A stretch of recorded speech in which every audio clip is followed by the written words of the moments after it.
जी जमशेद साहब, ये बताया कि आज इलेक्शन कमीशन ने इंतखाबात का ऐलान कर दिया है। पूरे मुल्क में जो एक इबाम था कि पता इलेक्शन होते हैं नहीं होते, कब होंगे। कुछ लोग कह रहे थे 2 साल बाद होंगे, कुछ कहते थे पता नहीं कब होंगे। बिल आखिर इलेक्शन कमीशन ने जनवरी के आखिर में इंतखाबात का ऐलान कर दिया।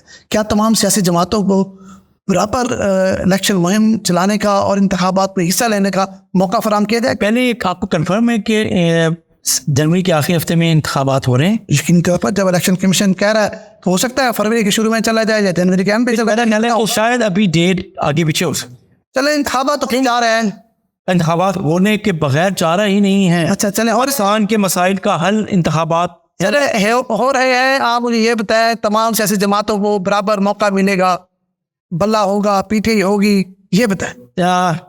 पीटीआई होगी लेकिन उस सूरत में नहीं होगी जैसे उसे 2013 और 2018 में प्लेटफॉर्म मिला या दिया गया। ठीक है, और पीटीआई हो या ना हो, पीटीआई होने का मतलब यह है कि बाकी तमाम सियासी मुखालिफ जमातें जो हैं उनकी मुखालफत में अगर कोई कुछ भी वोट पड़ेगा तो वो पीटीआई का ही समझा जाएगा पीएम की हुकूमत के बाद। पीएम तो खत्म हो गई, अब तो पीएम का इलाक है, वो नहीं समझ गया। मैं बात कर रहा हूँ 16 लड़ाई शुरू हो गई। आपने देखा बिलावल साहब और मुस्लिम लीग वाले आपस में एक दूसरे के खिलाफ बयानबाजी शुरू हो गई। आप ये जो बात आप कह रहे हैं ना, यहाँ मसला है कि इसका मतलब है कि फिर इलेक्शन फिर पीपल्स पार्टी और नून लीग के दरमियान में नहीं। पीटीआई पाकिस्तान की बड़ी जमात है, इसका मतलब है नहीं है। अगर पीटीआई के साथ उनका मुकाबला होता तो वो दोनों कभी आपस में नहीं लड़ते। तो मुझे तो डाउट है कि पीटीआई इस सूरत में इलेक्शन में जा भी सकेगी या नहीं। मेरे ख्याल में पीटीआई के जिस तरह वोटर है और पॉपुलैरिटी है वो इलेक्शन में तो होगी, लेकिन ये है कि उनके पास उम्मीदवार सुने पीटीआई को कौन लीड कर रहा है?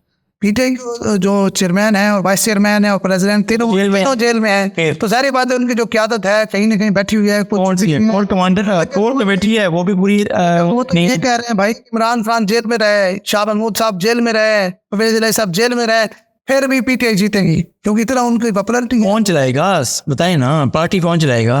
उनके वर्कर्स हैं, वो उनके जो वर्कर्स हैं वो चलाएंगे। ये आपका बड़ा अहम सवाल है कि जब उहदेदार नहीं होंगे टिकट होल्डर कहाँ से आएंगे? फिर ये कहते हैं नहीं हम वकला को टिकट देंगे। अब हर जगह वकला कैसे लड़ेंगे? आपको आज अफसोस नहीं हो रहा कि मैं भी वकील होता तो मुझे भी पीटीआई की टिकट मिल जाती? नहीं, मुझे बिल्कुल अफसोस नहीं हो रहा क्योंकि मैं इस माहौल में पीटीआई टिकट पे कभी भी इलेक्शन लड़। क्यों?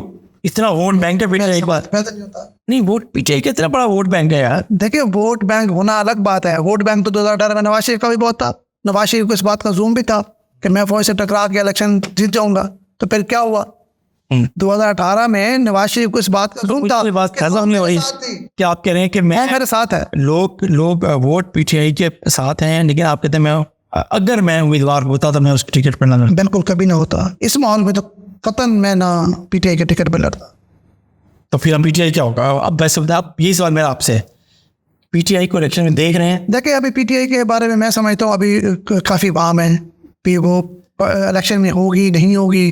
देखिए उसके जो भाई पीटीआई का जो पार्टी चेयरमैन है वो इलेक्शन की टिकट जा सकता है। ऐसे वो अगर जेल में हो वो तो अनाउंसमेंट हो जाएगी ना। वो जेल में हो वो सजा याफ्ता हो क्या होगा? देखिए उसमें तो वाइस चेयरमैन जेल में है, प्रेसिडेंट भी जेल में है, लेकिन वो इमरान प्रेसिडेंट का तो आइन में पार्ट आइन में प्रेसिडेंट कोई होता नहीं है। इमरान खान साहब की जो आइनिया है वो टिकट देंगी उनके, और उनके पास क्या होता है अभी? कैसे ना होता हो इलेक्शन, उनका इलेक्शन कैसे होगा? कौन संभालेगा? आप समझें। देखिए वो तो कहते हैं जेल में बैठ के भी हम जीत जाएंगे, कोई ना करे फिर भी जीत जाएंगे। लेकिन उनकी डिमांड है कि हमें भी उस तरह मौका दिया जाए जिस तरह आप दूसरी सियासी जमातों को मौका दे रही हैं, उसी तरह हमें मौका। पीटीआई के लोग इलेक्शन में हिस्सा ले रहे होंगे, लेकिन आज़ाद हैसियत में बहुत ज़्यादा लोग हिस्सा ले रहे होंगे, लग ये रहा है मुझे। नहीं, बहुत ज़्यादा अगर आज़ाद लड़ रहे हो तो वो फिर पीटीआई तो ना होगा भाई। वो तो फिर आने वाली जो भी हुकूमत बनेगी उसका हिस्सा बनेंगे। वो जाके इमरान खान के पास तो आखिरी सवाल, पल्ले का निशान बैलेट पेपर पे आप देख रहे हैं? मुझे अभी फिलहाल इसके बारे में 50-50 है, मुझे नहीं कन्फर्म कि शायद हो भी ना। अगर होगा भी सही तो फिर उम्मीदवार कोई नहीं होंगे। वैसे तो अगर आप ये देखें निशान हो गया, अगर आप ये देखें ना उनको सिर्फ इलेक्शन से आउट करना है तो नून लीग का 2018 में वोट भी था और निशान भी था। आपको याद है उनके साथ फिर क्या सलूक हुआ था और कैसे उन्होंने वो सर्वाइव किया था? आपको पता इस बात का? और पंजाब में तो वो जीत भी गए थे, आपको शायद इस बात का अंदाजा होगा। पंजाब में उनके उम्मीदवार तमाम तरजीह पे पंजाब उम्मीदवार नहीं, मेजॉरिटी होने के बावजूद वो हुकूमत नहीं बना सकते। जी, उनके पास पूरा फिगर नहीं था। फिगर नहीं। चले आप सिर्फ आखिरी सवाल फिर करते हैं कि भाई आप इलेक्शन की तैयारी पकड़ लें। बिल्कुल, जो सियासी जमात हैं उनको इलेक्शन की तैयारी करनी चाहिए। और मेरे ख्याल में अगर ये तो देख रहे हैं माहौल अब गर्म होगा, आज अनाउंस हो गया। आखिरी बात, इसका मतलब ये है कि निगरान हुकूमत चाहे वफाकी है चाहे सूबाई है, उन सब का अब काउंट डाउन शुरू हो गया। बिल्कुल ऐसे है, बिल्कुल जाहिर बात है, मुंतखब हुकूमत ने आना है और उसी ने ही फैसले करने हैं, उसी ने ही अवाम की नुमाइंदगी करनी है। अब ये जो लोग बैठे ये अवाम की नुमाइंदगी तो नहीं कर रहे, ये तो एक निगरान सेटअप है। पाकिस्तान के मसले का हल बहरहाल सिर्फ इलेक्शन के सिवा जो इस वक्त सूरत हाल नजर आ रही है, हर बंदा परेशान है, इस परेशानी का खात्मा इलेक्शन के बाद ही मुमकिन हो पाएगा।